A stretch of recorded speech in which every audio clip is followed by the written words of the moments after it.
So yesterday we're trying to compile a list, the list of emails and phone numbers of all the major oil marketers so that we can send an email to them to give us feedback on whether or not they received fuel subsidy from 2016 till 2023. As I was preparing that list, the list was ready. In fact, we have drafted the email, just about sending the email when I got a message from a friend of mine. And when I opened the message, what I saw really shocked me and annoyed me.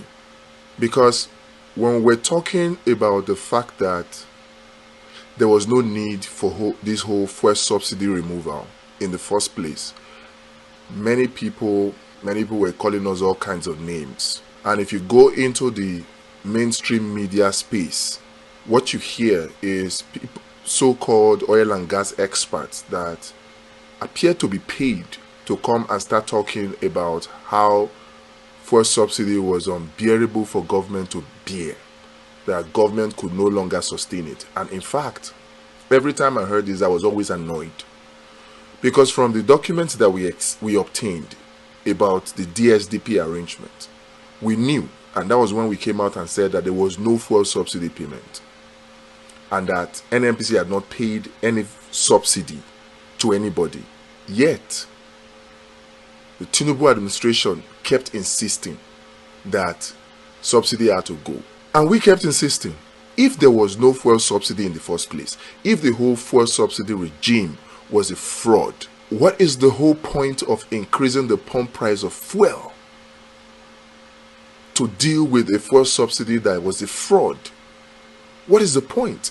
If the fuel subsidy did not exist in the first place, and some people were collecting money in the name of fuel subsidy, and they were coming out openly, according to what the former governor of Bauchi State said, they were coming out in the Aso Rock Villa to meet President Buhari to say that they were tired of making money, of stealing Nigeria's money, that he should remove fuel subsidy. If they knew that the fuel subsidy did not exist, and people were just raising invoices to collect fuel subsidy, if they knew that that was the case, how is increasing the pump price of petrol to make life difficult for average Nigerians, how is that fuel subsidy removal? When what should have been done would have been to go after those that were collecting the fuel subsidy fraudulently to return the monies that they have collected. That would have been the solution. But we were not looking in that direction. I was determined to make sure that we got to the bottom of it and exposed everybody that was involved in the fuel subsidy regime. We have done a list, a compilation of their contact email addresses, and then their phone numbers. So we're going to call and also send them an email. And if they don't respond to the email, we also did a compilation of their addresses. We're going to send them hard copy letters, after which we're going to take them to court, because we wanted to get to the bottom of it. So what did we do?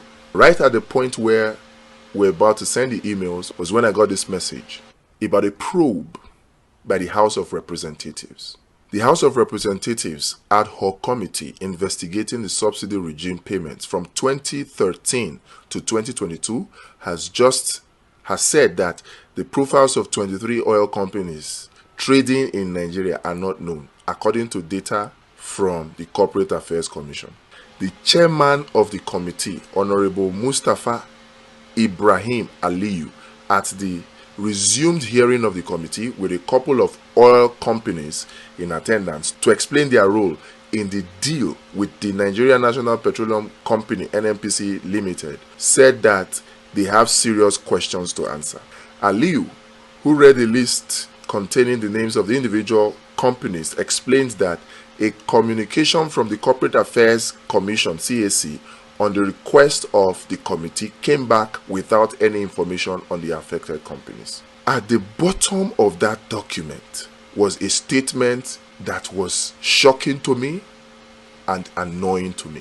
So when I said that there was no fuel subsidy and all the evidences came out to corroborate that fact, that there was no fuel subsidy in the first place and that there was no need to increase any pump price of petrol, because even with the old price of 185, 195 naira per liter, NNPC was already making a profit of over 100 naira per liter at 195, NNPC was making a profit of over 100 naira per litre. The studies are there, the empirical data are there. In the document that was done, that was presented by Dr. Agbon, it was stated there clearly. But since nobody will believe, since mainstream media will not believe, and the Tinubu administration kept pretending as if there was a fuel subsidy that they removed, we continued, only to find that the House of Representatives had set up an ad hoc committee to investigate this whole DSDP arrangement of the NNPC, and they had investigated this subsidy regime, and they came to some conclusions. And part of it is this annoying one that I will read to you right now, that Tinubu was made aware of, that Buhari was made aware of, yet they still went ahead to dance to the tune of the World Bank and IMF to increase pump price of petrol, to privatize, to devalue Nigeria's naira, to increase the school fees of university and unity schools in the name of signing the student loan bill, to privatize Nigerian company in the name of signing electricity bill. They were just doing all manner of policies to play and dance to the tune of the IMF and the World Bank. They still went ahead despite knowing what I'm going to read to you now. Look at it. Earlier, the committee quizzed representatives of Sahara Energy Resources Limited, Oando PLC, Hyde, and AA Rano, where they took turns to explain contract deals with the NNPC, saying they only lifted crude oil in the direct sale, direct purchase scheme and were not part of the subsidy payment.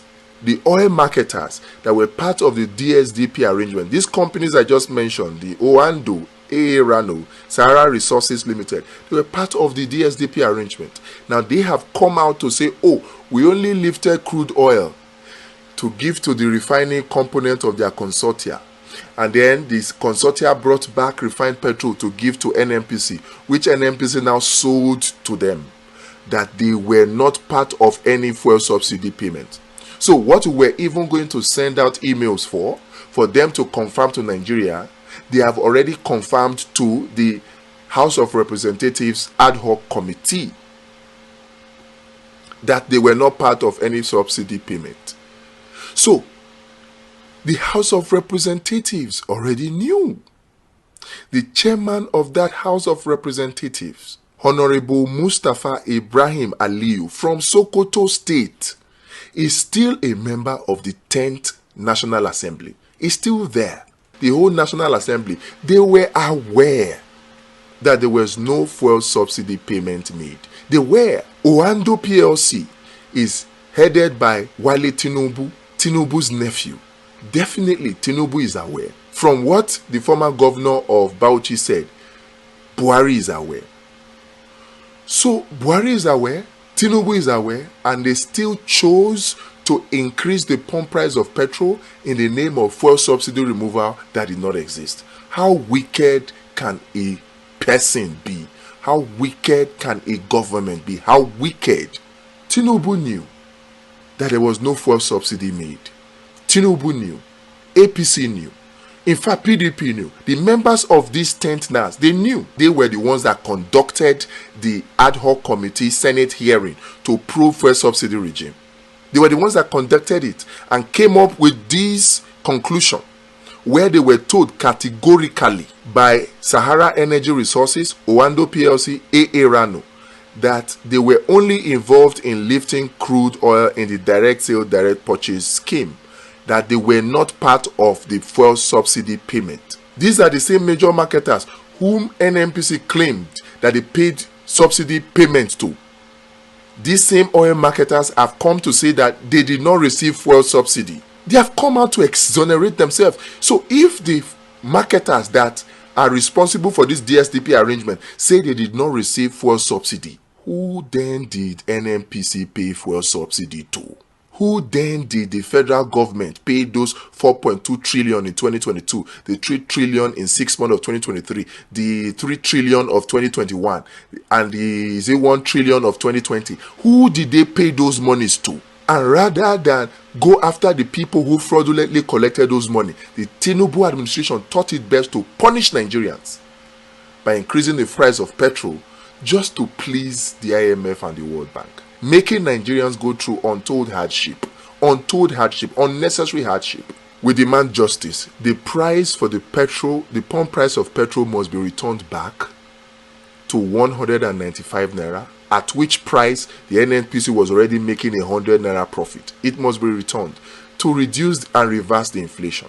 If the Tinubu administration has any iota of humanity left in them, they should revert it and rather go after the people that have fraudulently collected this so-called fuel subsidy payment. So the Tinubu administration, if you have any humanity left in you, if you're not just wicked and just enjoying the suffering that you have brought upon Nigerians unnecessarily, then you should revert the price of petrol back to the original 195 and go after these rogues that were collecting money for subsidy payment for fuel that never existed.